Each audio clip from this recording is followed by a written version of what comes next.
Well, hello everyone. Welcome to the 420th meeting of the New York Comics and Picture Story Symposium. This is a weekly reading series, lecture series featuring people who make comics, people who think about comics, people who are involved in comics in some way. It was founded over a decade ago by the cartoonist and educator Ben Catcher, and Ben has programmed it every week without fail, inviting people from all areas of comics.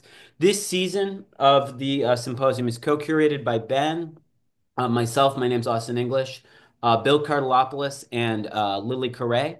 And I'm really thrilled and excited to have tonight's guest, Chris Silla, join us. And Chris is someone who is a really important cartoonist for the tradition of comics that I'm the most involved in, that I'm the most interested in my own life. I think Chris makes comics. In addition to working with publishers like Sparkplug, Fantagraphics, and most recently Floating World Comics with his most recent beautiful book, Feast of Greece. Chris self-publishes a lot. He self-publishes so much that even someone like me who's deeply engaged with his work and deeply interested in it. I can't even keep track of all the self-published releases he does. And I think this is not a the rate that he self-publishes it at is speaks to what his practice is, and that he doesn't he makes these self-published books not necessarily as a signal to gain quote unquote professional work or things like that. He self-publishes and makes these comics on his own as singular works of art and as things that exist as these beautiful containers of cartooning creativity. They exist on their own, and that's a tradition that I think is very important to me, but might be unique when we think of the wider history of comics. And I also think of Chris as someone who um, refines their craft and expands their craft project to project, and interrogates what they do in each comic, and doesn't just produce. If we're talking about someone who makes a lot of work, Chris doesn't just make work and put it out regardless of how he feels about it. I feel that there is this standard that of what he is doing that Chris is always reaching towards and expanding with each thing that he puts out. So I'm very excited to talk about his most recent work and past work with Chris. One, we're gonna just do a kind of live interview here that'll be recorded. It'll go up on YouTube later if you want to re-access it. But we are, those of you in the audience, one of the great features of the Comic Symposium that I think is important to the symposium's founder is uh, a unity between audience and speaker. So, questions that you have, things that come up to you, things that you want to talk about, do not, the worst thing to do would be to hesitate to ask these things. If you have anything in mind that you want to ask, even if it seems half formed or half baked, you have to ask it. You know, that's part of the spirit of what we're trying to do here. So let me just read a very brief bio that Chris provided here, just to give you the one sentence fact of what Chris is up to. Chris Cajero Cilla is the author of many books, including The Sleep Gas from Fantagraphics that came out. What was it, 5 years ago, Chris? Probably, yeah. And The Heavy Hand from Sparkplug, that I would say came out in 2012. 2010, I believe. Oh, 2010. Okay, wow. And this newest book, Feast of Greece, came out at the end of last year from Floating World Books. I in a moment I'll put a link in the chat for people to be able to get it. And so, without further ado, let us begin this interview with Chris. Let me just start by sharing an image that I have here. And I kind of want to start by asking you, Chris, this book, Feast of Greece, a lot of it is one page strips. And one of the ones that I think is just one of the most visually beautiful ones is this full page strip here. It's called Time Zones. And in it, We have an image of you as a kid, and you write, in the summer of 1987, my family drove through the Navajo Nation for a camping trip on the shores of Lake Powell, Coconina County, Kayenta. I knew the names from Crazy Cat. Round Tuba City, I first noticed the landscape radiating color and time, lines and shape of centuries past, opening my eyes and heart. I still seek this feeling. This would be the last time the whole family would pile into vehicles and vacation all together. Many of them are now gone. We camped, fished. There was an argument over someone driving a long distance for more alcohol. My grandma was mad. I enjoyed my teenage independence, wandering among the monoliths, ravens searing low over the sand. I drifted silently down the San Juan River, heat waves zipping layers of color, the space between rock formations striking a bell that I hear today in George Harriman's masterpiece, echoes of the beauty of this land ringing for hundreds of years. So what I wanted to ask you is if you could kind of talk to us about, let me just stop sharing the screen here. If you could kind of talk to us about your beginnings, your early days.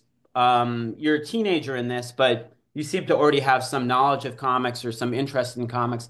If you could talk to us kind of just about how you came to comics, maybe what your very, very early experiences with them. Was Crazy Cat one of the first strips you encountered? No, no, it was, I mean, okay, so 87, I was 16, I guess, by that point. Oh, I feel like it was, yeah, I was 16 years old, or I turned 16 that year. Um, no, I'd read a lot of comics like Peanuts and Mad Magazine, Cracked, all those kind of comedy magazines. Um, Sergio was big, the paperbacks, um, all those offshoots of Mad, and that kind of stuff. I read paperbacks, I read comic books were just assorted issues of comics that I would get from a used bookstore. Just everything, any kind of comics, like probably focusing on like monsters and like, like Tales from the Unexpected or anything with like Dracula or Frankenstein. And of course, those like Kirby monster comics were a big deal to find. Um, Can you talk about maybe like your memory, if you have it, the first time you encountered something that was a comic? Was it like, do you have a memory of like the I don't first think I could. encounter? It'd be too. I was too small because I was reading pretty early, and comics were people gave kids comics all the time, so I always Right. had always comics around. Like I don't can't think of a time I didn't see a comic book or something. So they were always in the fabric. I've been trying to think of like yeah, I was reading them. I didn't have a sense of like continuity with comics. Like I wasn't following Spider-Man from issue to issue, but I would have some Spider-Man comics, but it would just be like a random like number 120 or whatever. I had no idea that you could get how to get the other issues of stuff. Um, but I'm trying to think of like when things like because kids read comics, all the other kids read comics too.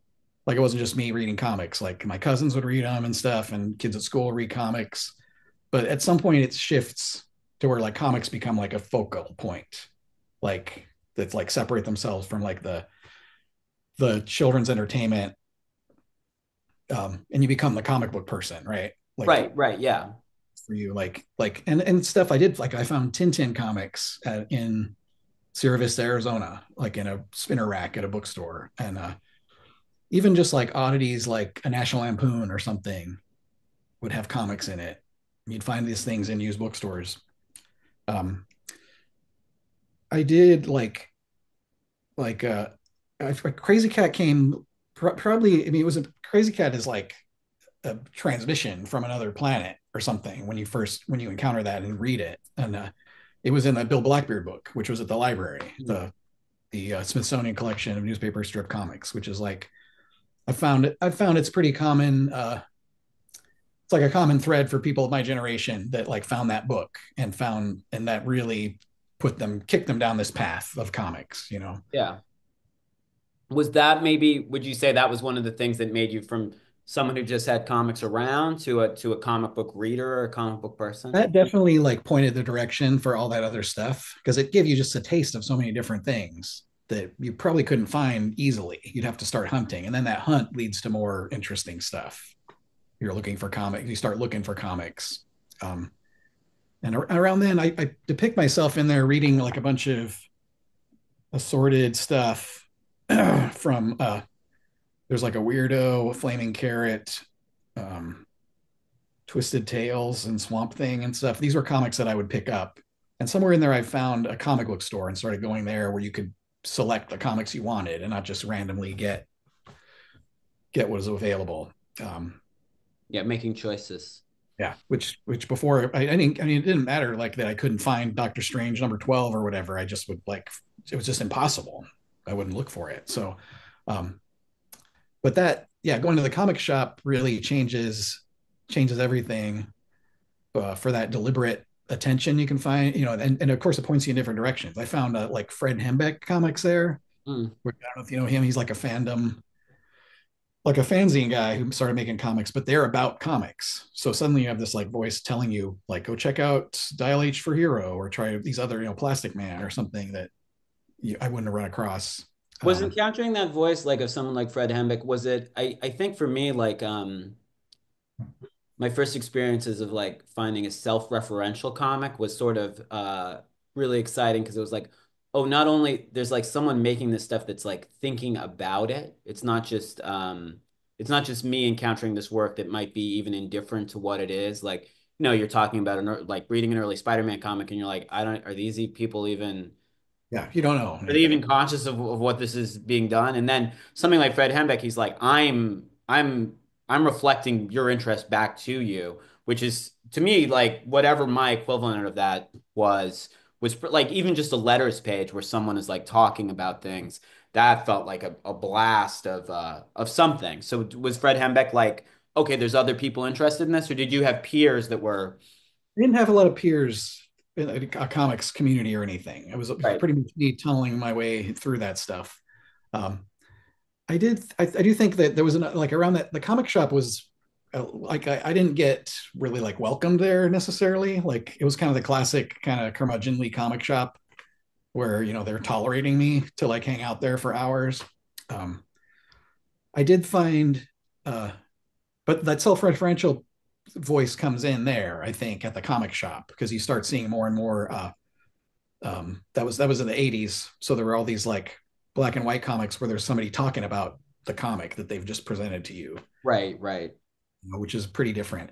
And then there was a shift that happened too with seeing Destroyer Duck comics, which was Jack Kirby comic with Steve Gerber, and that was a benefit for lawsuits that they were fighting against Marvel Comics. And so they talked in there about like, and I was 12 or 13 reading about this. It was really a mind blower to realize that this Marvel Comics was this terrible entity that was screwing over Jack Kirby, who I just figured out who he was from reading this comic. I didn't ever kind of put a name to the art before that. Right. Yeah, that he's a person that is an entity beyond the work being put down there. Yeah, that starts to come into focus, and then the comic shop kind of underlines that a lot with the fandom surrounding it. Like they're highlighting Bernie Wrightson, for example, or something. They highlight an artist and bring it pointed out.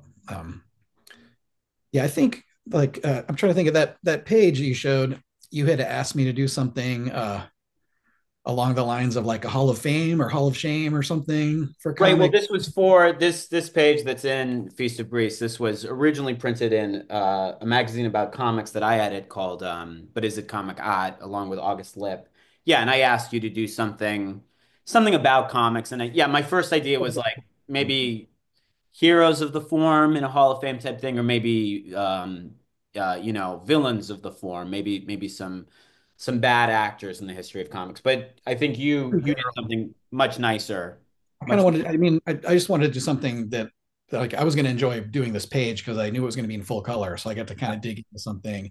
And, maybe it's middle age, but I think a lot about that time frame of, like I was saying, that crystallization of comics as something important to me now that I'm in my 50s thinking about it and devoted so much time to it. It was like, when did it really gel? And I do remember that, like, that trip and reading comics, and it's like I would carry like a bag, like a tote bag full of comics with me wherever I was going on like road trips like that, and a sketchbook. I at that trip I did some comics about the trip, which I was amazed to find. I had no memory of drawing them, but I had drawn some comics about that like I drew some of the landscapes and stuff, but also about I drew myself in the scenes, which was I don't remember drawing that at that point. I had drawn comics previous to that.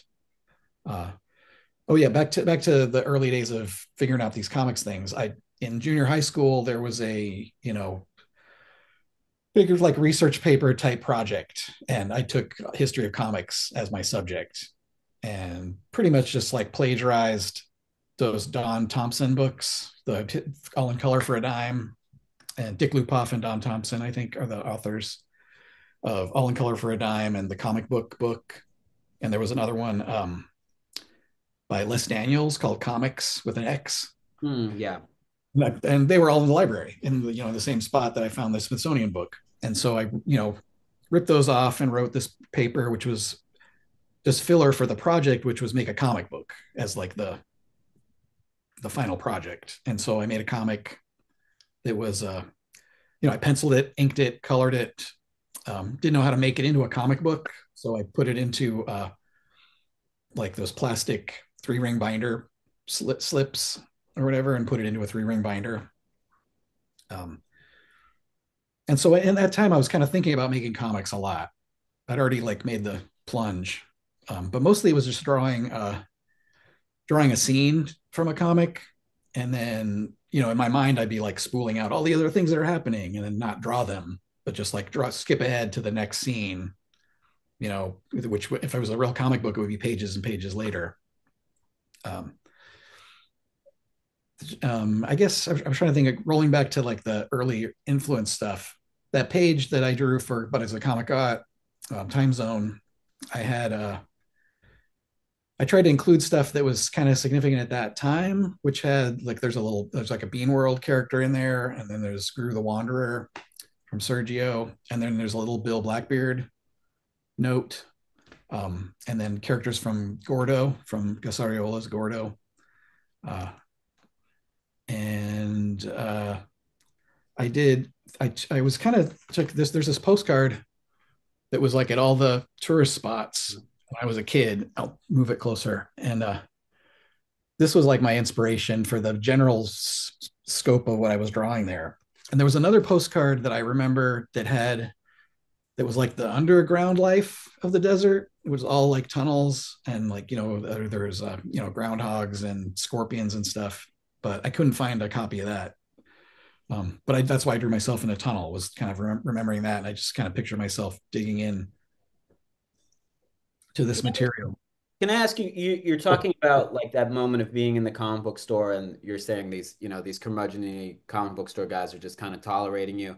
What is it about the form at that time that's so powerful that you're like going there anyway, even if it's these guys being like, being a bit bristly, like what is it about it that you're like, I'm still compelled to, I wonder about that with people who it become very, I don't want to say obsessed with the form at a young age, but it really means something to them. And Yeah. by no force but their own, because oftentimes there's not necessarily a peer group that's as interested.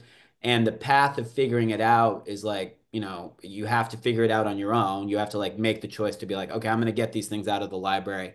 What was it about it that you felt at that time was so compelling to you? Yeah, this might get into some weird psychological territory with that kind of Great, questioning. I great. just think of it's real solitary. It's a reading experience that also involves the drawing, which as a kid you've drawn. Like kids drew all the time. It was like a thing that activity you give kids Yeah, things to draw. And so I to this think day. a lot of comics fans kind of draw that, like make that leap to looking at drawings and reading that story and connecting with what they do. Like what I draw, but like of course you don't think you draw like whoever's drawing Swamp Thing or whatever the hell, but you do like recognize drawings as drawings. Right. and that it's maybe something aspirational in there or something. Um, there is it's different from like watching television because it's more solitary. Maybe you're there in kind of control of the time and space with Yeah. it. And I think that you wrote sexually something about like personality types that gravitate towards that early on. I think you wrote a piece for the journal about that at one Well, point. I'm interested in it. I try to, well, I'll never know. I don't think we can ever come to a real Yeah, answer. I But feel yeah, like I have my theories about it, and yeah, I wonder about it for sure. yeah. I mean, well, what you wrote was pretty much in line with a lot of my thinking on it. Um, I didn't by the time I was like you're talking about like going into the comic shop and even though it's not a necessarily the friendliest place, but it's like full of gold, like that's shining, like all this amazing stuff that's like I couldn't believe it that that I would like dig through these long boxes and find every you know Howard the Duck comic is there, which was something I would never find out in the wilds of the bookstores and stuff. And I Curmudgeonly staff is like it's like you have to pay. You have to like, you're not just gonna get this treasure for free. You have to, deal with the trolls or yeah, whatever. yeah. Um, I should say that there was some in San Francisco. There was some not so nice comic book store guys, but there really was Alan Kiza of Al's Comics, I think was a really I'm so grateful to that guy. He ran this shop. He had some employees, but it was mostly his place, and he would really like encourage your interest, especially I think I'm around the age that you're describing here, and he was extremely helpful. So it's not all curmudgeons. yeah. And I think probably by the time I did that, or the time I'm depicting in that comic, I'd already gone. I mean, I probably started going to the comic shop at age like 12 or 13 was what I'm guessing. Yeah. So I'd already been going a couple of years. I think after a while they realized I'm actually going to buy some stuff. I'm not just there to loiter or whatever. But I would go there and be like spend 2 hours and spend $5, because that's all I got. But I got to like make that $5 count. So I'm going to go through all these bins and find best value. Um, yeah, I feel like I got it was a I mean it was a really good time to be seeing the racks of comics in the 80s like that, the mid 80s or whatever. I remember like Bean World showing up and like Flaming Carrot and things like that being pretty like new. Neil the Horse Mm. and just oddities that everything was like a novelty. After going through bins of used X-Men and stuff, which kind of all blurred together. Like I was looking like hunting through those kind of comics for the next thing to read, and here it's like there's no like I couldn't keep up with all of them. And then really like right there at the comic shop is where I mean that next wave of stuff started showing up, like Pete Bag and seeing neat stuff, which was like this looks like a kid's comic and it's behind the counter and they won't let me sell it to me now. Um, yeah, I think that it kept pace with my interest. I guess like there was always a fresh batch of stuff like that coming out in those days. So as I ramped up in my interest and got solidified there, I had a place to go. Like there's always a new comic that was taking place. Well, those comics, and what you have in this drawing here, the difference between them and what you go on to do pretty soon after is, Bean World and Flaming Carrot. Those comics they're printed, they may be self-published, but they're printed professionally and they're distributed professionally.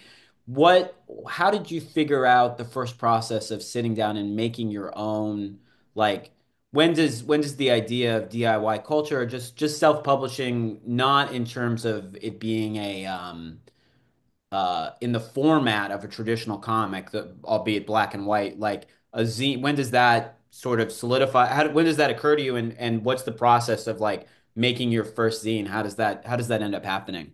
Well, before I made any zines, I was drawing. I mean, I told you I did that comic as a project for school, but I didn't know how to duplicate it. It's like a Right. one-off thing. It was in a 3-ring binder, and that was kind of it.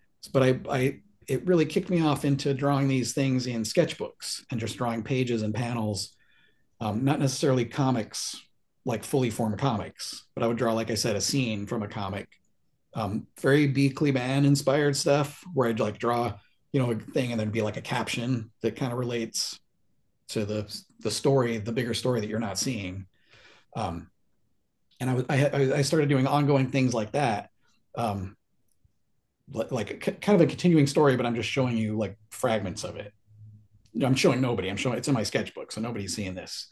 I would show friends, but which is probably how in high school I met a kid named Kevin Bird, and he was already making a fanzine, a comic zine. It was like punk rock comics, and it blew my mind because it was photocopied and stapled, folded.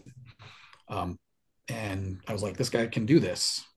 Uh, I talked to him, we made friends, and he invited me to participate in that. And so that like walked me right through it. I did an issue of his comic with him and was there at the copy shop folding and stapling them. And it's definitely like a light bulb, like, oh, all you have to do is fold a sheet of paper in half. It doesn't have to be the dimensions of a comic book or look like this. And all you have to do is pay a couple bucks to the copy shop and you have a comic book. So from there, it was like an explosion of stuff. Like my Kevin Bird and I had a really great period of like back and forth. Um, he'd draw a page and then I'd respond to that page, and then that would like escalate, and then we'd collaborate on pages, then make a new comic. Um, and that led to me like I couldn't stop at that point. I had to keep making them, and I found I figured out whatever the a single sheet of paper, uh, you know, folded in half, chopped in half is an 8 pager, like a mini comic size, 4.25 by 5.5 mini. And I love that format. It's like one sheet of paper. So I did a lot of those. Um, and I guess in like 1989, took a road trip on the Greyhound bus, and I met this guy, Trevor Blake, out in uh, Knoxville, Tennessee. And he is a writer, artist, zine guy from way back. And I gave my mini comics and he let me crash on his floor. And he had, when I left, he gave me Fact Sheet 5, which I'd never seen. I didn't really realize there was even a community around these zines. I'd seen a couple, but didn't connect the dots. I'd seen like a literary zine that came out of the University of Arizona or something. I'd seen like a couple. I think I saw Dennis Warden mini comic, but didn't realize that this was like a whole phenomenon. And I don't know if like I guess Fact Sheet 5, for those of you that don't know, was like a fanzine about fanzines. It was like a review zine that came out, I think, monthly. And you send anything in, they print your address and a little brief review of your stuff, and you'd get mail. Like just it would happen. And I would get so much mail in those days. Once that ball started rolling, it was really a lot of fun to participate in seeing like what you could do, like trying to get something out to get to the next Fact Sheet 5, because they'd send you a free copy. It was I'm sure there's a whole saga there with Fact Sheet 5 if you want to dig into it. Well, actually, what I'd be curious about asking about Fact Sheet 5 is that I think a lot of the cartoonists that I first met when I started self-publishing or getting into self-published work were about 10 years older than me, and they'd been around for Fact Sheet 5. I had just missed it. And I wonder what you think about, to me, self-publishing now, people making mini comics is as vibrant as it's ever been, to me, from what I see. And when I started getting involved with things around 1998, it just felt that then it felt very vibrant. I do get the sense that people that experienced Fact Sheet 5 felt like that was the golden age, and then maybe things fractured a little bit after the demise of Fact Sheet 5, or after it wasn't what it was. How do you feel right now in terms of that first blast of how self-publishing, encountering it and discovering the wealth and variety of it versus maybe today? I mean, you're deeply involved with other artists and have had decades-long friendships with artists that continue to self-publish. So you've never broken that connection to self-publishing and explicitly self-publishing mini comics. How would you compare that moment in terms of the ecosystem of it, that moment to now? Well, I gotta say that even then, I felt like a golden. I was there at the tail end. Like a golden age had already happened, and there was always so much more in the past. That once you start learning about these things, you like. I mean, there was all that. There was a whole wave of the new wave minis and stuff that existed before. I mean, I guess starting in the 70s even. I think I'm trying to think. Um, I don't want to be like Mr. History here, but it's like No, it's like great. like like that Gary Arlington stuff. He was doing these like one sheets and stuff they was putting out, starting with with the tail end of the undergrounds. He was doing that, and there's like a Justin Green mini comic that's like a 4 1/4 by that's they claim to be the first mini comic or Yeah, something. yeah, that's what people say. Instructions on how to make one in there, I think, or something. So there is like I can't remember the Clay Geards is a guy who was a mini comics publisher, probably pronouncing his name wrong, but it it did seem like even then, like because I got Fact Sheet 5 at the end of the 80s, there was already like a big body of work that was out there that people were referring to and stuff. Right. And I was diving into it. It did seem very fertile. Like I put something out, I get something back all the time through the mail. And it was a lot of discovery, like because it's so regional, like and we didn't have the internet, so it was pretty isolated. But you Yeah. could like in something, like I'd get some. I mean, that's how I met John P. Was through he moved to Denver, Colorado, and one of my pen pals lived there and showed him my zines. And he sees like that I wrote. It's like I wrote a thing about Herb Alpert, and so the next 2 weeks later in the mail, I get this zine, a King Cat with Herb Alpert on the cover, and I'm like, oh, this it opened that whole door to that stuff. And he didn't live there that long, but like that person like passed my zines on to other people. And I realized in Denver, there's a whole scene of people that are making this stuff, Right. and of course, it connects to printmaking or poster making or music or I mean any kind of DIY stuff like that is happening. I do feel like I mean like you mentioned, me and some of my peers from that time like continued to do it. Um, Even I do think there was sort of maybe like a wave or a lull at some point. Um, but I do feel like now it's just as vibrant as it was back then. Like when I go to say Short Run or Cake or something, one of these fests, there's so many people, um, yeah, just like right in front of you that have made homemade stuff and continue to do that with that as the goal, I guess, is what I'm looking for, like where somebody's making something that like the intention isn't an ash can to try to pitch to a publisher or something, but That's it's separate. Yeah. a specific uh, work of art, a receptacle for their whatever they've got going on.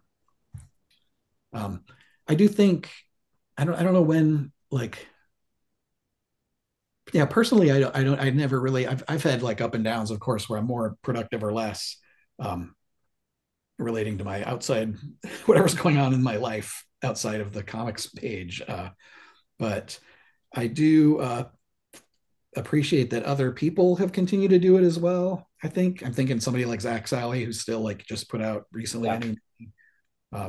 And of course John P. like continues to amaze with King Cat. Like on a, I mean, and that King Cat is a kind of an ideal zine in a way, like an idealized form of zine that he can fold anything into it that happens in his life, which and it's not like he's got to continue cranking out the adventures of Racky Raccoon or whatever. He can just discard that and move on to the next thing.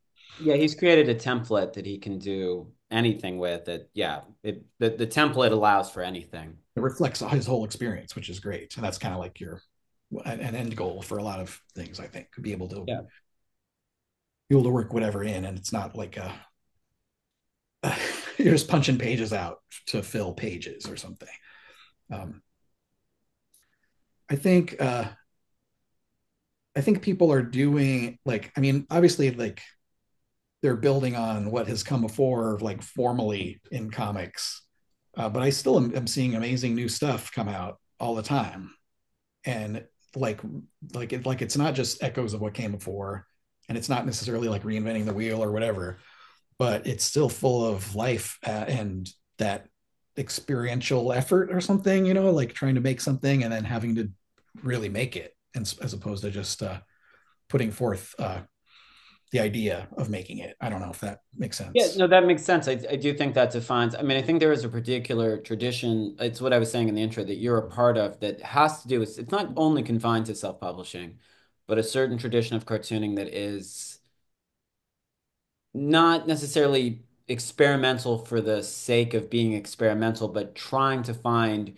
your unique voice through line, which I think isn't necessarily doesn't necessarily have the largest audience in comics, but is the most alive part of comics, and does I think get voiced the most through self-publishing. And I just see it. I guess I part of the basis of my question is as much as I try to follow it myself, um, keep up with everything, I'm just at the point where there's just so much happening in so many different directions and so many little microcosms of different groups of people that are deeply immersed in their corner of things that there's no way to. I feel like maybe in 1998 when I first got into things, it would take a lot of work, but you could kind of get an idea of the general sense of what people were doing. Of course, there'd be people you discover every month, but now it's just maybe readership in a way has gone down, but the amount of creativity has been inverse to that. That's what I see. Yeah, I agree with that. I think when Tim and I did that conversation for Bud as a Comic Got, we talked about a little bit about we cut it out of the interview, I think, because we got nowhere. We were trying to talk about that um, not really feeling like we have a connection of all the threads that are happening now, and so Right. to speak out about it, to like kind of recommend folks was like I feel like I'm missing, doing people short shrift by I don't really know what's going on in so many ways, even though I'm trying making an effort to find these comics. It's hard to put them all together into like a constellation of creativity that's happening at this moment because it's happening all over the place in so many ways, Yeah, which is great, it's which healthy. means so many comics to find. Let me ask you a question about a strip that's in Feast of Greece. Let me just share my screen here. Um, so we have this. I shared this for the promo, and I think it's a beautiful page, and I'll just read it. Let me read it from here, actually.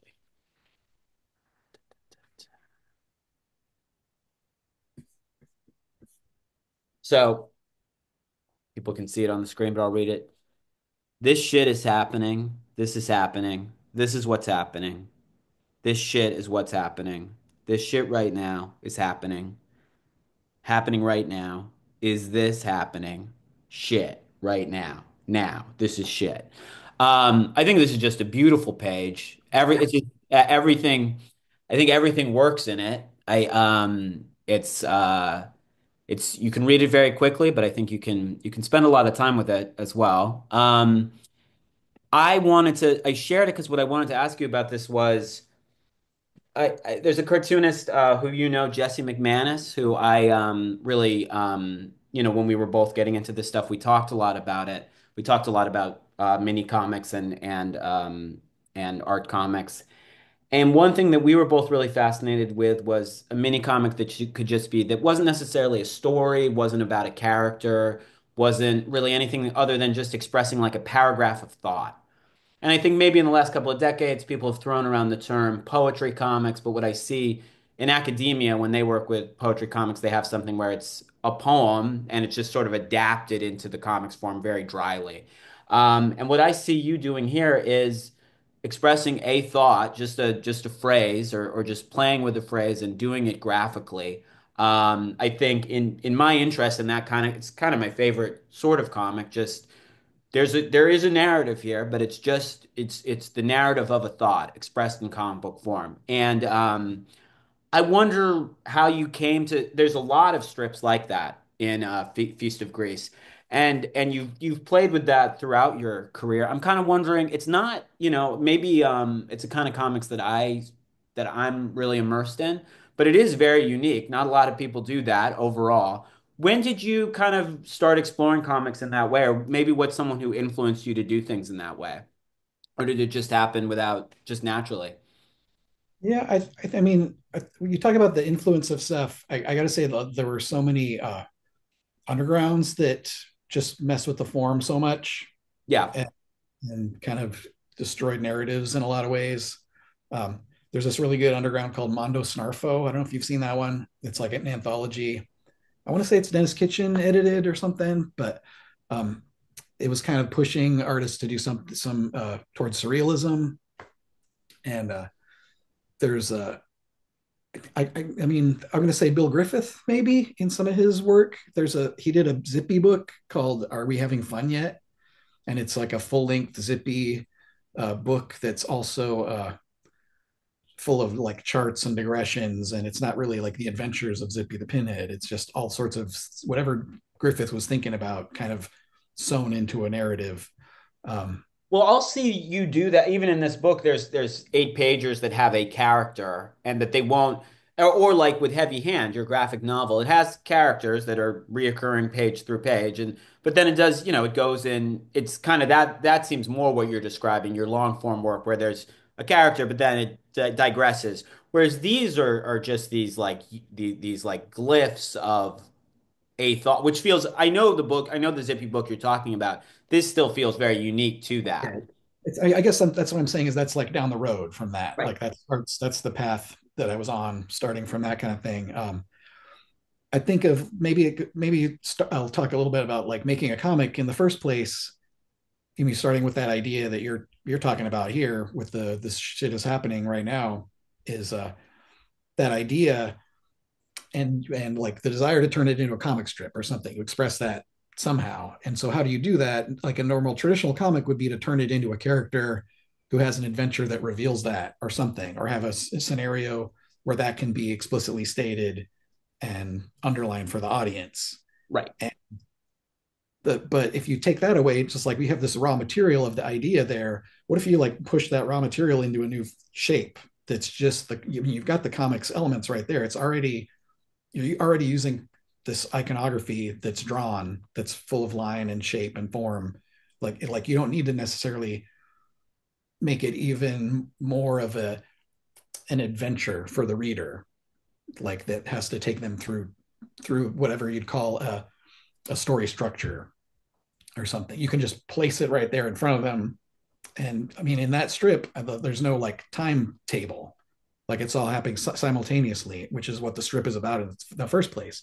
So when that happens, to me, that's another like light bulb. Like, oh, okay, that's already happening, and the strip is happening, and this shit is happening right now. It's all happened at the same time that I was thinking about it and making it. And so at that point, I don't need to shape it into anything else. It's already done. I mean, Right. if You're saying like comics give the tools, they we have the tools that a character or a narrative would are in service of already. It's like all there.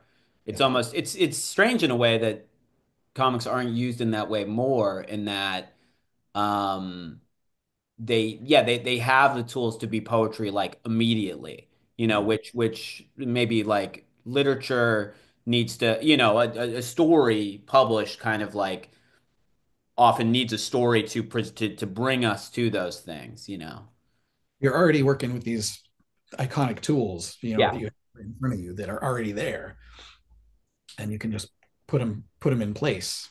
Um, I like the playing with the time frame of comics with that, like again, like removing the fact that that it doesn't have to be like an event. It's in sequence or whatever. It can happen simultaneously because you're looking at that page all at once, and you get that. That's like an advantage of comics, and it also is an advantage of comics as a reader is that you get to control some of that as the reader of the page, which I appreciate. You get to meet the page halfway. Um, I like that as a reader, so I want to provide that for a reader also. Not to bring us too far back, but you were talking about, when you were talking about getting into comics as a kid, and part of the psychology of it being different than TV, and that it's solitary and you have control over the time. Is that something that's remained a through line, like having control of like it being, making it and controlling the time, and reading it and controlling the time, has that remained important? Appreciate that. Yeah, I don't think I appreciated it then. I'm kind of going. You were asking me about it. I'm trying to think of why it happened back then. And I mean, some of it I think is as a kid, just being isolated as a kid. and it's a thing you can quietly go do somewhere while the adults are doing their shit or whatever. Yeah.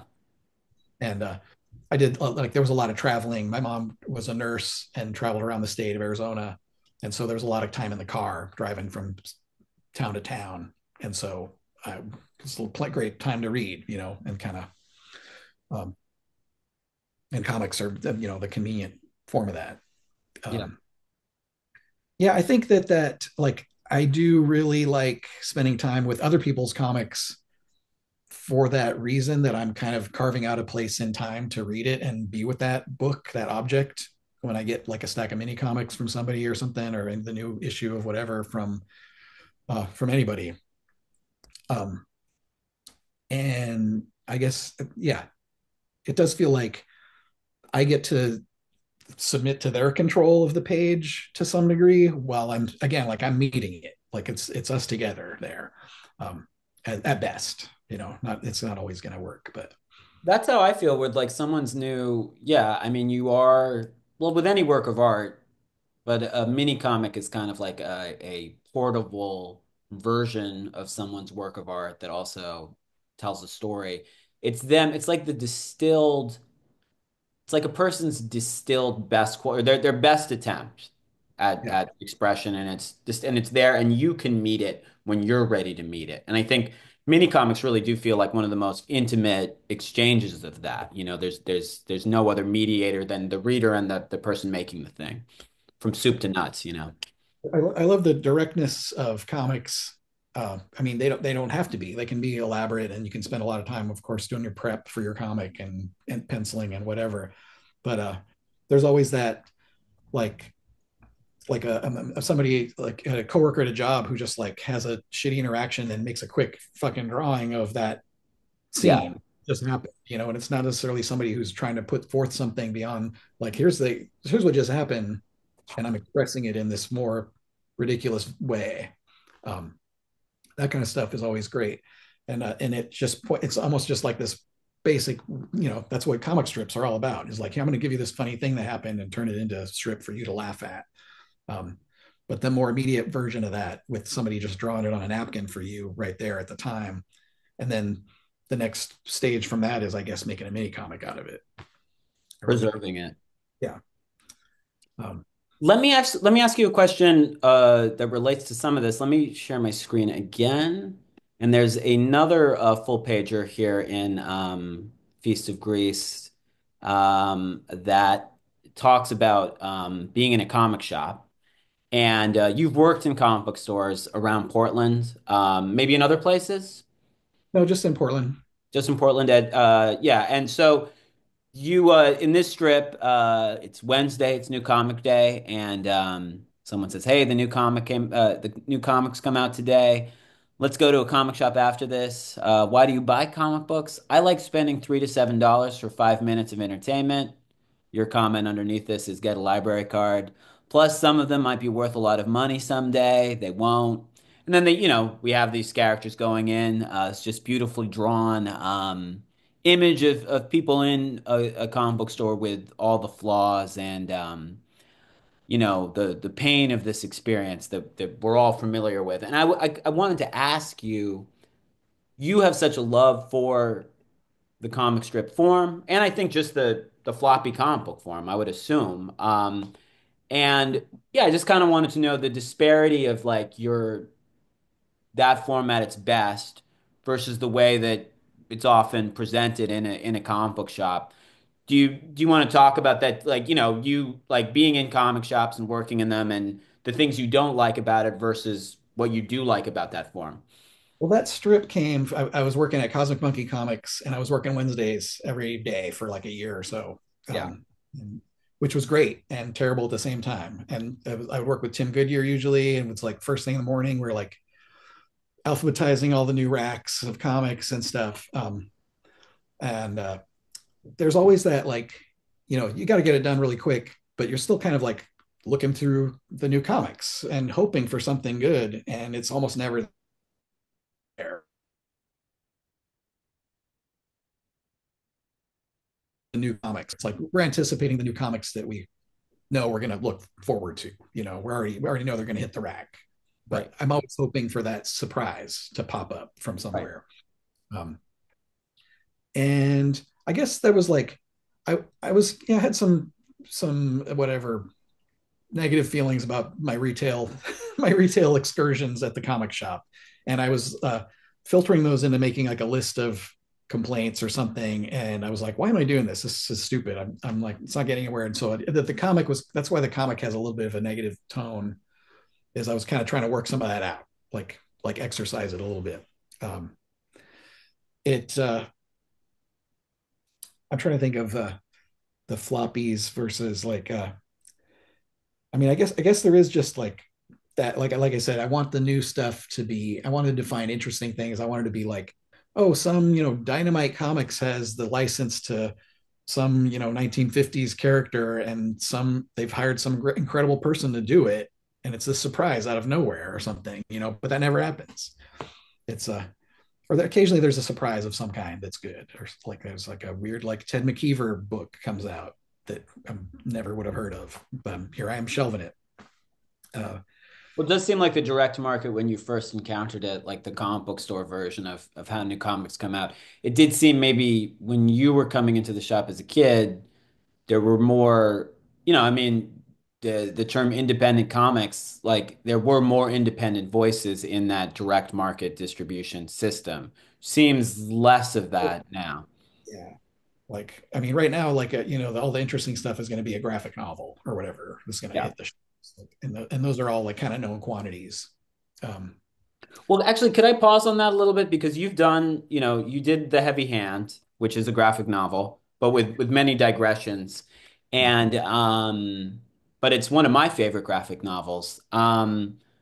I and then your other books are collections of short material or strips. And I kind of wonder, one of my personal feelings about the graphic novel conversation in comics is that it's like asking every cartoonist to do if a graphic novel is the delivery form, it's like asking every cartoonist to do a 6 hour epic movie, instead of just starting to do just a 2 hour, 90-minute feature. I mean, do you feel that graphic novels, like peers of yours that you've seen, like, do you think graphic novels make sense as the dominant way of comics coming out, or? I mean, I love them when they're good and they're really graphic novels. I think the name gets applied to stuff that's also collections of shorts or something. It's kind of just like, as far as catalogs and publishers go, it's kind of, Yeah. they're not always graphic novels. I don't think it matters too much. I like short comics. I love comics anthologies that come out. I feel like it's a great way to find comics. And I do kind of I've reread recently some of the 90s Fantagraphics anthologies, where you can really sense that they were trying to get something cooking on the newsstand that would, like, for general readers that wanted to read fiction and comics, or whatever comics, like a combination of there's like Jacques Tardy serialized or something, and then and then Pat Moriarty next to that, or Right. who, whatever fan I was publishing. But it never really took hold like in the marketplace really. Um, but you still get, like I was the reader that wanted that kind of thing. I'd love to go to the newsstand and get an assortment of new stuff in short form to read, and then you get to follow the development of different people, um, as they're working on stuff. Uh, and yeah, I don't see it. I'm trying to think. I don't know. After the heavy hand, have you ever wanted to go back to doing something of I that mean, length? I'm currently making a graphic novel now Okay. that'll eventually be finished, but it's also, I mean, I I'm thinking of like, I guess like the Luncheonette Labyrinthectomy comic it was a self-contained thing. It's not really shorts, and then Blue Onion was intended to be like a series of floppies. Um, I do like the longer form. I don't think serialization is great anymore. Like I understand like why it has worked, and I don't know that it works necessarily beyond just getting stuff done. Like I don't know if somebody can really put out. I feel Yeah. like people putting out a regular comic book are still treading water in a lot of ways as far as sales go, Yeah. um, versus like waiting to put the book out 5 years from now or something. But I can't. I mean, I'm just guessing based on what I see at the shops and stuff. I'm sure every person has their different take on their efforts. Well, you bring up your Labyrinth Luncheonette comic, which is one of my favorite. It's just one of Sure. my favorite single issue comics of all time. What's that's From what it covers. the flip book, and it's from Revival House Press. And yeah, I wanted to ask you, while I have you here, just to talk directly about that comic, could you maybe just walk us through how the genesis of thinking about it, how it formed, Yeah. genesis of it becoming that specific comic, and how you feel about it in print and it getting out there in the world? Well, so I'm trying to think of when was this published? I'm just going to share my screen one last time just to show a clear image of that comic, Oh, so sure. people can see. Yeah, and there's another, you flip it and there's another cover. Yeah. That's the luncheonette side. Yes. And theoretically, you could like read it for start at either side and continue to read it. It's not, and hopefully maybe read it a second time when you're done. Um, it was really intended to be this format. Like I had already talked to Revival House about making it as like this size and everything. So this is like the ideal format, even though it's reprinted in the Sleep Gas from Fantagraphics. Um, so get it in this format if you can find it. Uh, Labyrinthectomy was a notebook I had that I wrote Labyrinthectomy on. I saw it on a billboard and wrote it on a notebook, and then it just kind of became a depository for certain kinds of ideas that I thought belonged in there. And so eventually, when it came time to, I mean, so a lot of them are. That's why it has a pretty fragmented feel, I guess. Um, I wanted to make a like the first story here, this grape seeds scene. I kind of wanted it to be a fake out for the reader. Like it starts out looking like a comic, could be like a horror comic or a crime comic or something, and then as it goes, it totally unravels into absolutely like. I mean, it's like somebody's screaming at you while this thing melts or something. It's a mess. But then, of course, it wakes up and it's me. I'm just daydreaming on the couch, and that's like a kind of nightmare scene that might run through your head. And then but then I like I was just trying to play with different ideas there with like so then it's an autobiocomic. It shifts gears from this faux genre thing, fake out into that. And then I just let that, I can't just let that go straight. But like all the like internal monologue there is like stuff that I wrote in this notebook, like probably like all in one day. Like I sat down and wrote this stuff down.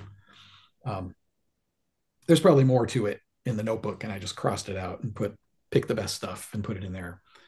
Um, and then again, like I was talking about earlier, the vehicle for it then becomes these characters that I introduce throughout that you pull you through to the end. Um, and some of those characters are on the flip side.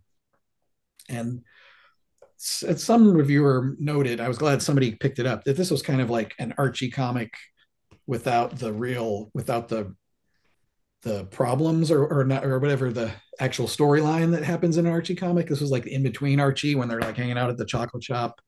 That was my goal. There was like you get an assortment of characters, but they're not having an adventure. They're just there, and the adventure's already happened. The fake out or whatever the prank, which was on side one, was a prank against the reader, or again I don't know against the reader for the reader, a prank the reader, and then for the other side is the after effects of a prank is what is the topic of conversation, and then it pulls them into there's a kind of natural phenomenon that is possibly destructive that's happening, and everyone's sort of oblivious to it, but they're getting pulled to it like a gravitational pull. Um, that was all. So I wrote all that stuff with the intention that it would meet up. And it would be two sides, and it would meet up in the center of a sort of chaotic scene with all those characters. And I sketched it all out and broke it down into page by page kind of count, and then didn't draw it. I just like put it away. Um, and I do remember talking to Dylan Williams about it at the Bad Apple, which was the Bad Apple was a video bookstore that Dylan Williams and Tim Goodyear and Emily Nilsson ran in Portland, Oregon. And it was also like the Sparkplug Comics headquarters inventory. Um, and we talked about publishing it, but then we lost Dylan. And so I kind of took the wind out of my sails and finishing it. Um, and then at some point later, I talked to Dave Nuss at Revival House, and he asked me if I had anything on the boards or whatever that he could look at. And I'm like, well, no, I don't, but I have this thing written out that I can, like, and I told him the story, told him what was happening with it. And the, that was the impetus to go back and pull this out of the drawer, like however many years later, and finish it. Um, and yeah, no, I think it came out like it was successful, and I got to use different drawings kind of to styles and tighten up and loosen the panel structure, from the beginnings to the end, where it's just like a big sprawling. This is like the center spread is Yeah. you're able to like flip it over Yeah. and stuff, and that was like a lot of planning that was like satisfying to make those pieces all fit together. Um, and I think that maybe you even encouraged me to put it into the sleep gas book, or I'm not sure, but that transformed the sleep gas book when I decided. I mean, now it has to be a flipper also, because I didn't really know how else to deal with the flipping material. Like I um, think I just thought it's such a strong story. I mean, it is so comic book focused, but I love it so much that if people are gonna encounter your work in a short story collection, it's got to be in there in some way. It might not be the ideal way to see it. yeah, but it helped the book, I think, Yeah, because it gave me that that sort book's of a flip book too. it gave me the access of the book to like flip and kind of sort the material to accommodate the two different halves of that book, which I think it worked out really well. And I'm still happy with that effect. Um, When you describe Dave Nuss looking at that and you're like, Dave is asking you what you have on the boards, it's to me, it's like it would be fascinating that I mean, you're very prolific, and I think a lot of people struggle to like if Dave Nuss is going to ask you what you have going, and to me it seems like you're always doing a ton of material.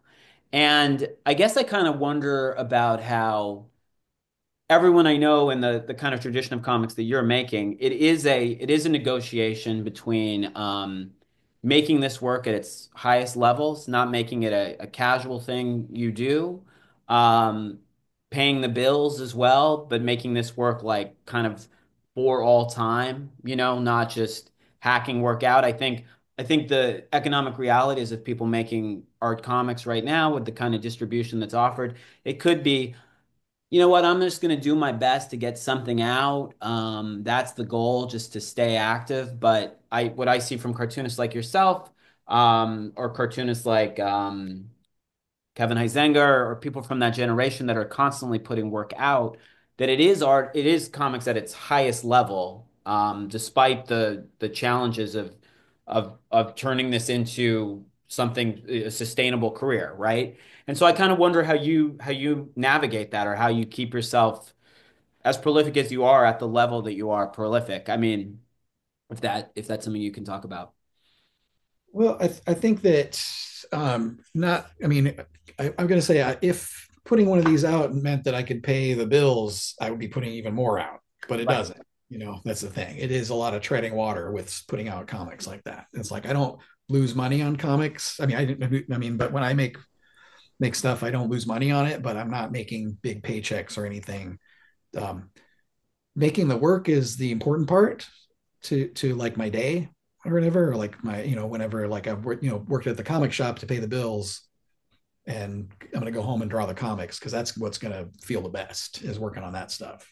Right, that's Uh, kind of what I mean. Like even when you were working a day job, which you're not doing right now, like there's so many cartoonists that we know that when they're working day jobs are making their work is still at it's yeah. still at this high level. And I just Oh kind of yeah. wonder, Yeah. It's important to you. You know, like there's a like a Jaime Hernandez quote somewhere that where he was just like, you know, when you're like, uh, if you're taking a shortcut or whatever. Like he's like, your reader might not know, but it's like you know you got to fix it or something.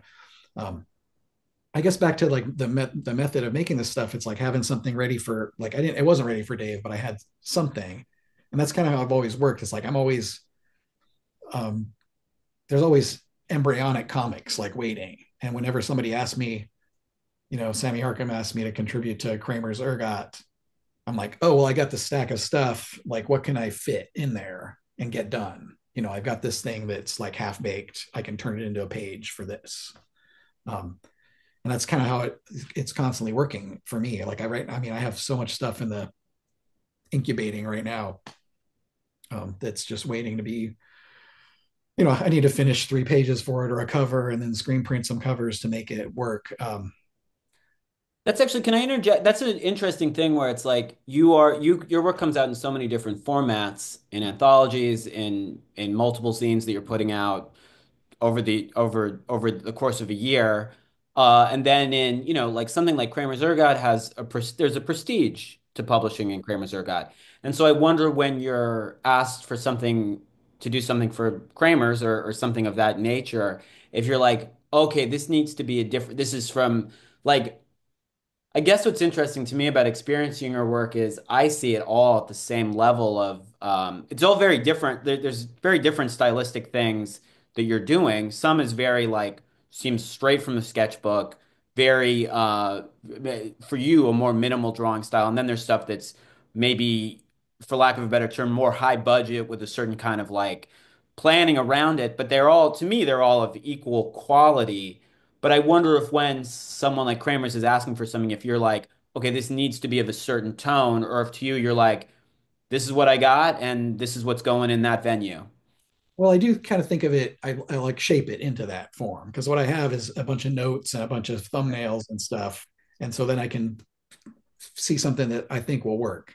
I mean, like, so for like Kramer's six, when Sammy asked me to do something for that, I'd seen 4 and 5 and I was like, oh, these are great. And there's like, it was a little bit of like, there's a prestige to it. People are paying attention to this thing.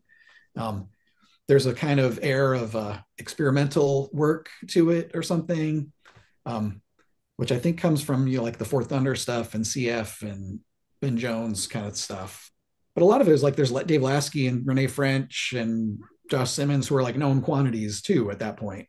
Like The for me, number four had like Dave Kirsch and people like that. yeah, it wasn't out of the blue with a lot. I mean that the Four Thunder stuff was like the first time a lot of that I think went to a wider audience Right. from as opposed to being like Silkscreen minis and stuff. But but I love those books 4 and 5. And so when he asked me to do something for 6, I did like have this moment of like, does this mean I have to do something real experimental or like what am I? How do I play to that? Do I have to play to that audience or something? And I don't really know how to do that, so it kind of goes out the window. Um, I'm gonna say this is like a game I played with myself or something. Like I really don't know how to make a comic for Sammy Harcum to do Kramer's Ergot to put in Kramer's Ergot or whatever. So in my mind, I'm like James Warren is asking me to draw something for Creepy is what happens. I'm like I have to do a new like I got carte blanche to do a new Creepy story or something like whatever, which is like a dream. If some to Right. some people, maybe myself, I don't know. But like so that's the idea. It's like okay, this could be anything. It's adult comics. It can be a short story of adult fiction or whatever.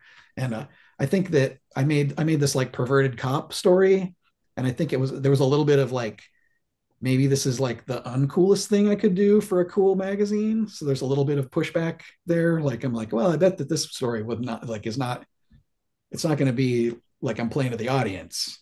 Like this is going to be something that's going to maybe be a chore. Maybe that's the experimental part of it, right? But I still I would have done that comic for my own zine. It just would have been this size, black and white. But I got to do it as a full color, you know, 12-page thing or whatever. I think It's it was funny to you for me to hear you talk about being like feeling like, oh, this is for that experimental paper rodeo audience because I to me I think of you as part of that. I mean, you published in paper rodeo, so that you were in one of the issues, correct? something. Yeah. Yeah. So I think of you as part of that or being very sympathetic to that or not sympathetic like, I in love those with that. rodeos. Yeah. Yeah, I guess I've always kind of felt like I'm out here on my own, like tunneling to the center of the earth, doing my thing. And I wasn't like part of a scene necessarily of that stuff. Right. That makes Um, sense. but I do appreciate that. I mean, work, of course, obviously, I love it all. Um, I mean, I don't love everything that's in every comic, um, but yeah, that was like, I mean, I think okay, did I answer that successfully? I Yeah, guess, yeah, you did. but I guess back to I like, like I the do think James Warren thing because it's like there's gonna be eyes on this, and yeah, I think yeah, what you're saying is like, okay, well, this will be something where if there's gonna be more eyes on this, I'm gonna find a way to think of it in that way, but it'll be more a James Warren publication. That makes perfect sense. It's a cool way of thinking about it. yeah, I'm trying to think. I did do. There's a strip in Feast of Greece that I did that I actually like one of the times that Heavy Metal magazine was like rebranding or whatever, like a new editor, and I thought that I mean it's got this kind of like collagey sci-fi thing, and I actually intended that to be a submission to Heavy Metal when they were like, we're starting Heavy Metal, it's going to be for the new generation or something, but then I abandoned it, like whatever, time rolls on, I'm not going to submit to Heavy Metal Right. for whatever reason, I missed the deadline or something. But that kind of thing also was like, all right, this is for Heavy Metal, it's got to have like gratuitous nudity, it's got to have weird violence, and it's going to have full color collage effects. I was thinking of like Rick Veitch's uh, The last questions I wanted to ask you was, your work always has a huge amount of I think a great amount of craft in it. And there's something in this interview you did with Tim Goodyear where you say that you're not trained in comics, you're not trained in music. It seems that you've attained a high degree of being a consummate draftsman from just making work. But I wonder what your standard for yourself is if you really spend a lot of time. I mean, you seem like your work seems non-traditional in a way, but it also does seem very conscious of traditional desires to draw in a specific, strong way and refine that from project to project. So I wonder what your feelings about craft are as someone who I think draws is one of the best drawers in independent mini comics. thanks Austin. um, well, I think that I mean, I guess you mentioned some of the comics that I do that are more sketchy and stuff, and there is kind of like uh, a continuum of like the more finished, where like I consider certain things like more finished or more like you talked about a production value kind of thing, like um, but there's also that like that direct to sketchbook stuff, or the immediate idea kind of things where you just like have that brainstorm and you got to get that down on paper. It's just like this the energy there, and you want to carry that through to the finished comic. Um, and then when you do the whole rigmarole of like penciling and thumbnailing and laying it out and correcting and editing and inking and all that stuff, you can lose that energy throughout. So the end result is less than or whatever than you want. I'm kind of broadly talking about this because I've talked to other artists about the same kind of thing. Um, and you want to get back to that initial sketchbook immediacy of stuff, but carry that through to the finished product somehow. And so sometimes that requires like dialing down certain elements or not, like leaving things open so that you can continue it later. I think of there's also like Bobby Madness as a cartoonist who one time was telling me something about how he gets hired to do drawings for people, and it's like depending on what they're paying him, it's like a 30-minute job or it's a 2-hour job or it's like an all-day job or whatever. And like that, but like the value for me is it's not the paycheck, but like what I'm what my goal is with that strip, plus the time, like if there's deadlines or something. But like the craft part of it, I do like I mean, I think growing up with that aspirational effect of looking at stuff uh like a Bernie Wrightson Swamp Thing or something, or you find Alex Toth comics somewhere. And you're just like, oh man, this is like you're getting something from this drawing that is like untouchable somehow to you as a youth, and you want to try to approach that. I'm like for me, like a huge thing is I mean, Walt Kelly and Will Elder are two of probably the greatest artists or whatever in comics for me, and and I don't even think of what I'm doing as like close to that, you know, but you can get for yourself some of that feeling from doing line work and from brush strokes and from that, not even from the work itself, but directly from the work, not from the finished work, but from the effort of making that work. You can get some of that feeling back or something that you're striving towards that. Um, I I think think that, I think yeah, with Elder, like if you had been around when the EC had it stable, I think you'd be in the rotation. You know, I think you'd be one of those guys. well, thanks for the flattery, Austin. I appreciate the idea, but I wouldn't. It would be. I now I'm imagining it, and it's so exciting. You know.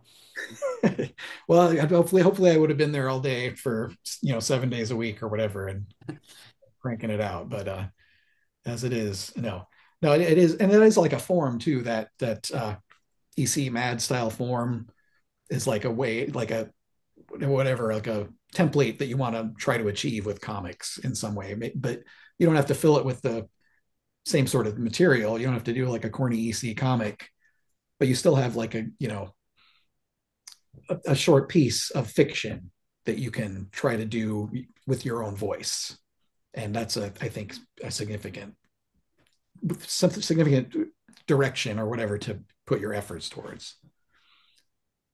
I'm looking at the some comments in the chat here, and Brad Johnson had a comment early on in your discussion, and he says, "When I gave Gary Arlington my mini in 1983, he said, you're 10 years too late."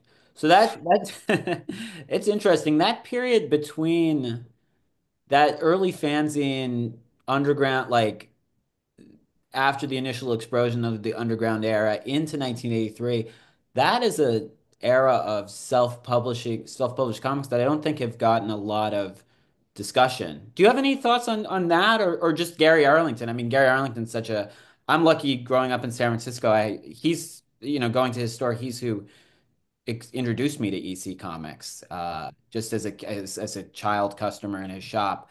And he was an incredible person. Do you have any Gary Arlington thoughts of him as an entity in A comics? mythical figure for me, just like one of the saints of comics, the Yeah. fact he put together that comic shop and helped, he created, like for a meeting point for so many artists, this, from what I understand. And I came in there and I was like looking for I think I was just looking for the new issue of Spawn. I was a kid. And he was just like, he was like, that's shit, you should like, and he had the EC Russ Cochran reprints, like those great like single issue floppies that printed them on newsprint. And he was very, very, he also wanted me to know. He picked up a Mad History book, that completely mad book, and he pointed to the passage that he was mentioned in. So he was introducing me to EC and like telling me what a pivotal figure he was.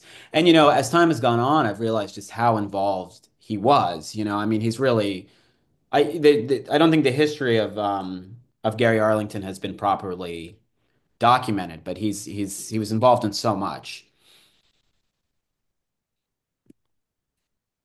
yeah, no, I'd love somebody to dig into that. I just read the Weird Book of Weirdo by John B. Cook, and they touch a little bit on Gary Arlington in there, but he pops up just everywhere. I just got a San Francisco comic book that I believe he's the editor and publisher of San Francisco Comic Book. Yeah, those are beautifully edited. Michael McMillan's in those, and Excellent stuff.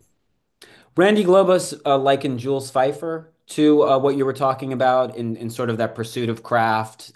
Is Pfeiffer a figure?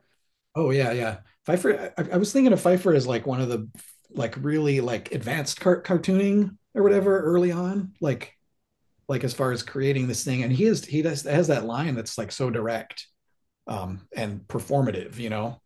Um, yeah, I mean, he does those dance strips or whatever that are a dance that are so great.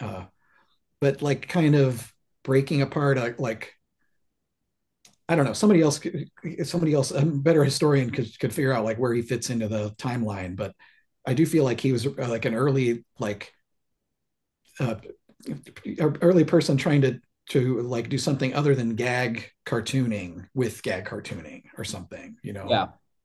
Um, like extract something. There's still like humorous observation going on, but he's like pulling something more about human experience out of it. And Expanding the gag, expanded gag maybe, yeah, or more yeah, sophisticated is the wrong word. a lot of those artists, yeah, you see it like he's more, I mean, more gag oriented and will become more about human behavior, even, and it's that, I mean, we kind of, I don't want to like dismiss the New Yorker stuff because I love so much classic New Yorker cartooning, but there is that sort of tone that's like not neither here nor there that Right. Yeah, he's more abrasive than the New Yorker, Pfeiffer. I mean, he's more opinionated. It's yeah. a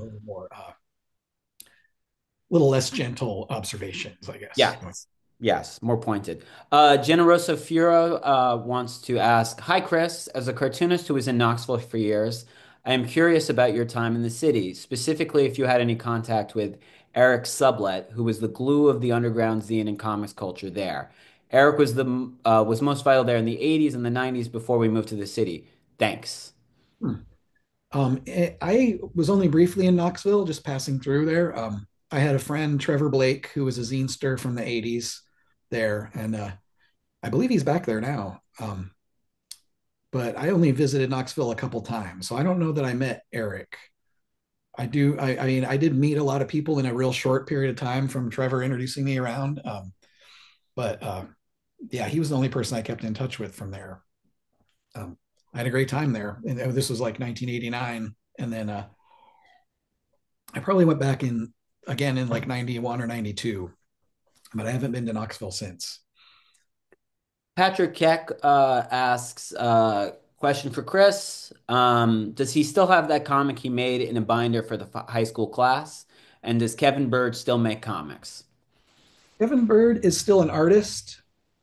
He's gone. He does a lot more digital work now than he did back then, and I think he's mostly doing like graphic design type. He does like poster art and work for for commission kind of work. Um, but I don't know that he still makes comics.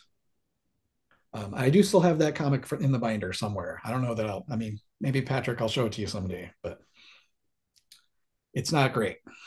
But I do remember having a good time trying to struggle with it. It was the first time I was trying to use what I thought you're supposed to use with it is like a dip pen with a steel nib and India ink uh, and that's what I use now. So that was my first shot at it. I just put a link in the chat for our sardine can press.storyenvy.com. Is that the best place for and wait when this is up on YouTube, I'll put a link to that as well. Is that the best place for people to find your work these days, Chris? I can also put a link to Feast of Greece from Floating World. Yeah, that's if you want to get my stuff. I try to update my website, the web shop the sardine can shop as often as I can. I do need to update more stuff, but I sell T-shirts that I print there as well as my zines and books and original art and stuff. Um, I do have a Patreon that is a great way to get the zines as I make them. I can't. I mean, I think it's the best value probably in the long run if you stick around because you will get a lot of stuff in the mail here and there, but maybe not all at once. I'm trying to think like here's a Also, you put new art up on that every single day on your Patreon. couple of, zines that came out in the last couple of years that the subscribers get them right away.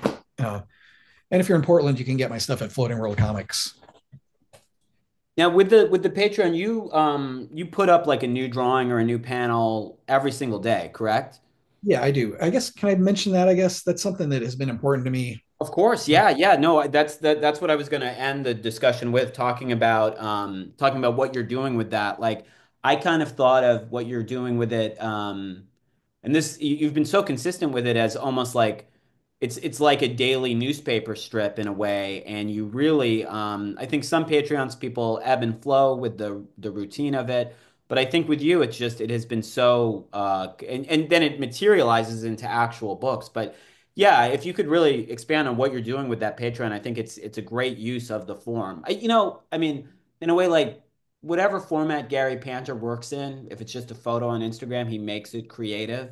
And I think you operate in that way too. Whereas Patreon has certain kinds of, it's just this app, but Yeah. you make it, you use it to you find the creativity inherent in that app that you how it can be used that way. Yeah, it's I pretty no frills for as far as my work with it goes. I just try to post every day. But I mean the Patreon is only like the work came before the Patreon. I was already doing a daily something, and the Patreon kind of just gave me a vehicle for it. Um, so I've taken various stabs at doing some kind of daily thing because otherwise, like work can be really fits and starts. Sometimes I'll do a lot of work on comics, like I'm thinking of like Blue Onion. When I worked on that, like I did a lot of work and then I didn't do any work for a month or so, and then I go back to it. Um, and I've always tried to kind of come up with schemes to work on things and just doing something every day, like first thing in the morning, pretty much. Like I stretch and I drink a cup of tea and I do a panel or something, Mm. or a page in a sketchbook. Um, and it's kind of like a no judgment zone or whatever. Like it's not the finished work that I'm talking about. Uh, I'm not like it's not my progress on my graphic novel necessarily. It's this thing that I'm trying to do uh, and have it completed that at that point. Like I'm not going back to it the next day and touching it up. I'm just doing it that morning and then posting it with a little commentary maybe. Um, but I've been doing that for I don't know how many years, maybe 5 years now or something. Um, not the Patreon necessarily, but the morning routine part of it. And I've just found it really helping. Uh, it helps to kick the next part of work into gear because I've already done something. I've already done a panel or a page or whatever. So when I start to work on Blue Onion or whatever, it's already I've already broken that surface tension or whatever for the Right. blank page kind of thing. Um, and some of these, like this 222 book, um, this is kind of probably what you're talking about when you're talking about the more rough looking Yeah. stuff, Yeah. where this was like direct, like technical pen and Sharpie, I think, to um, pages where every morning I thought about some memory from the year 1992 or whatever, um, and then just did a page of that memory, and then that carries over to the next day. Then I do the follow up, continue it, and it was a great exercise for memory as far as stirring up, making connections to long gone days and things I remembered. Details pop up because of that daily attempt to dig into it. And so by the end, I feel like it was greater than the sum of the days necessarily, and it helped with something I'd consider like a tape loop that plays in your head, like a memory that sometimes comes into your mind. And it kind of like nailed it down. And now I don't have to have that running through my head anymore or something, if that makes any sense. Uh, Well, if I'm getting you correct, it's like the stuff that you were doing pre the Patreon and now that we might see on the Patreon, you'll do that work at the beginning of the day and it's not connected necessarily to maybe larger projects that yeah, what I would call the real work or whatever, the the real graphic work. Okay. daily. Yeah. Can you talk a little bit about this graphic novel? Because I was unaware that you were working on this, and maybe if It's that's actually what we have to look forward to. it's so on the Patreon. I have posted a few of the pages, the first like 8 pages of it. They're in there. It's untitled, but it's under the name Vinegar Flakes, who's the main character, and it's kind of like a three-lobed organism of Vinegar Flakes, who's like I was reading Mutt and Jeff one day, and I was like, I need to do something like Mutt and Jeff ish, but not Mutt and Jeff. So that's Vinegar Flakes, and then there's like a kind of auto bio, but it's not. It's like a horror auto bio where I get my head cut open, and then there's a sort of funny animal.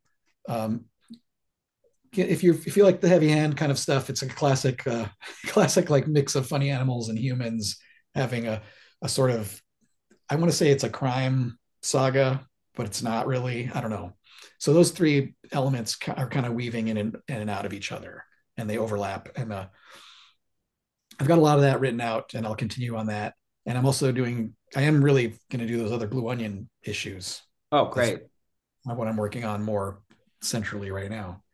So that's what you can look forward to. Um, I do have zines on the pipeline right now. It should be, yeah, like I mentioned it earlier. I think I got to draw a cover and I got to screen print the two colors on the front and one color on the inside. But things like that are always in the works. And I guess like if I can maybe we talked about this earlier, it's like I guess I do always have something working that's like in a embryonic state that I can work on next. And I think I picked something of that from Kim Deitch. Talked about this at one point. How there's like you finish a project and there's like a letdown period where you know maybe it's a trough of depression or something. Like if you finish something, you know you got to figure out what to do next. And he was like saying like staggering and working on things simultaneously. Yeah. There's never like a gap. And so I took that to heart. And it was like I always have something to like step to the table and start on. You know.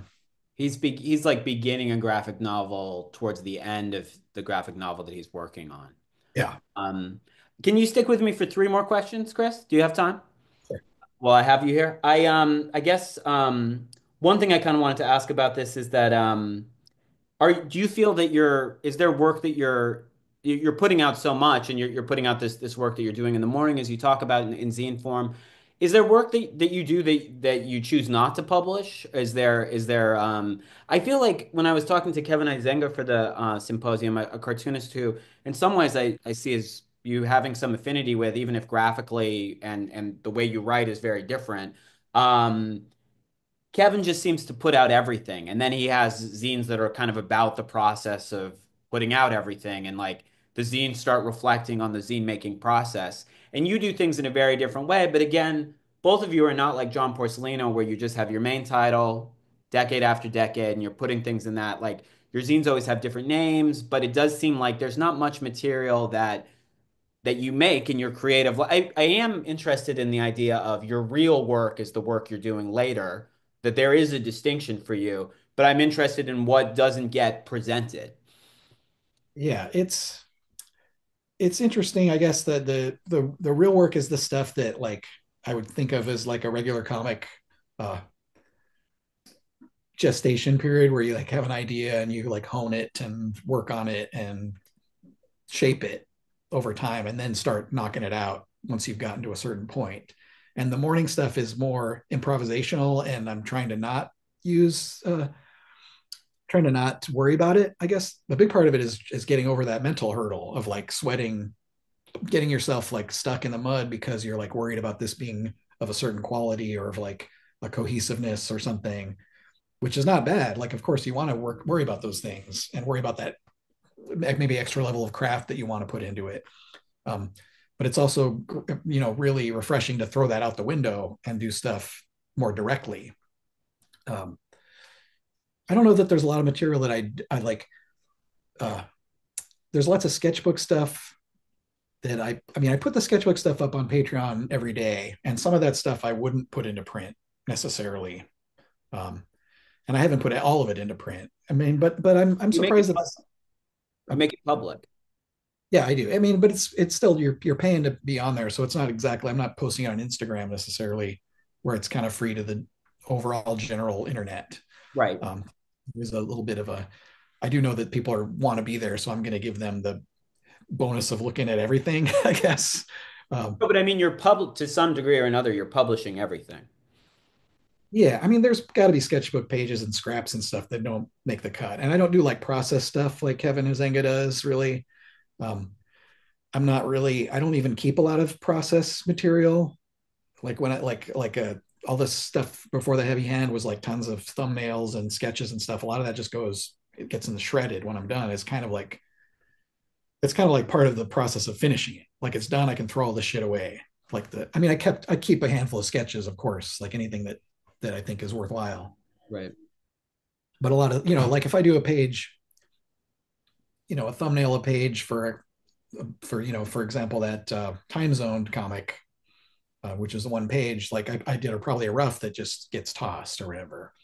Um, and I always feel kind of weird sharing that stuff. Some people want to see it, and if it really does something for me, maybe I'll keep it and share it or something. But a lot of times, I'm going for that finished goal or whatever.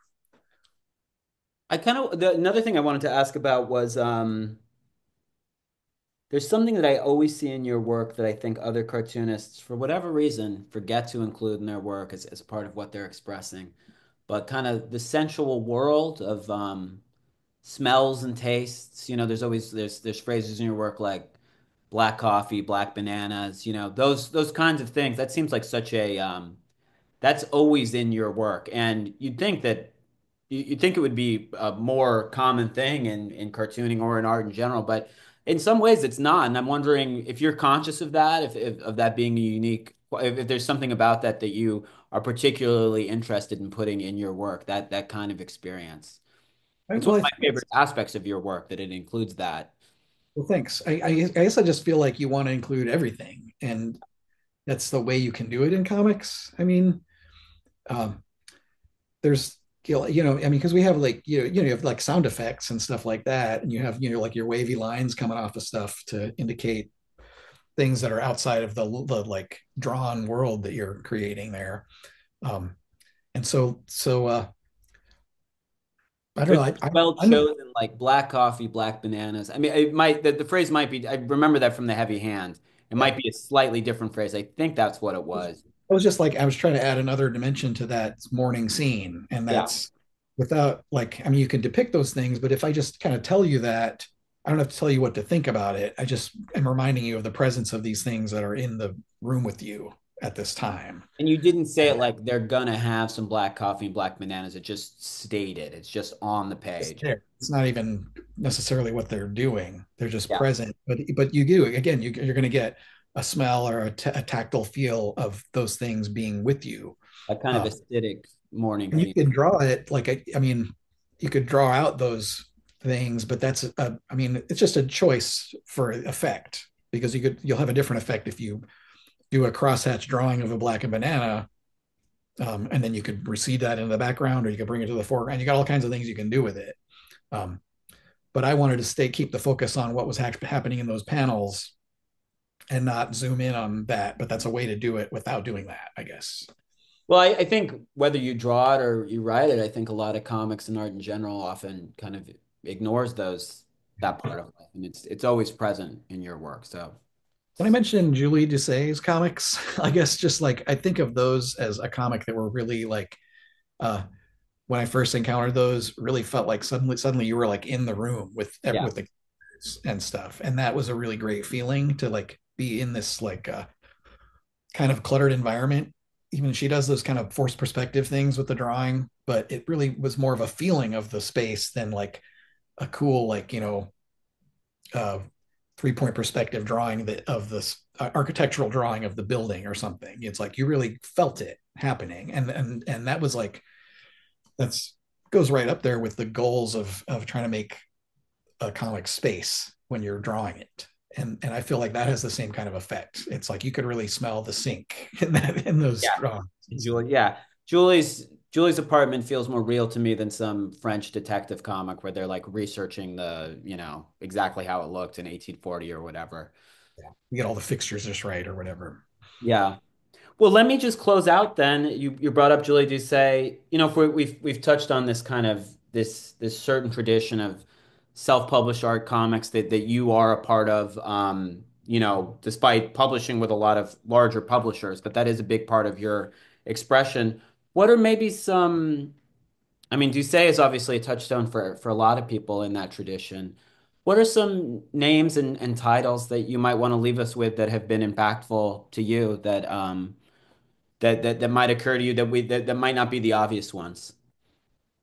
Yeah, that's kind of like it's kind of hard because like a lot of it's going to be the same like raft of people that you probably know. That's fine too. But I'm trying to think of like Maybe some Portland people that we don't that again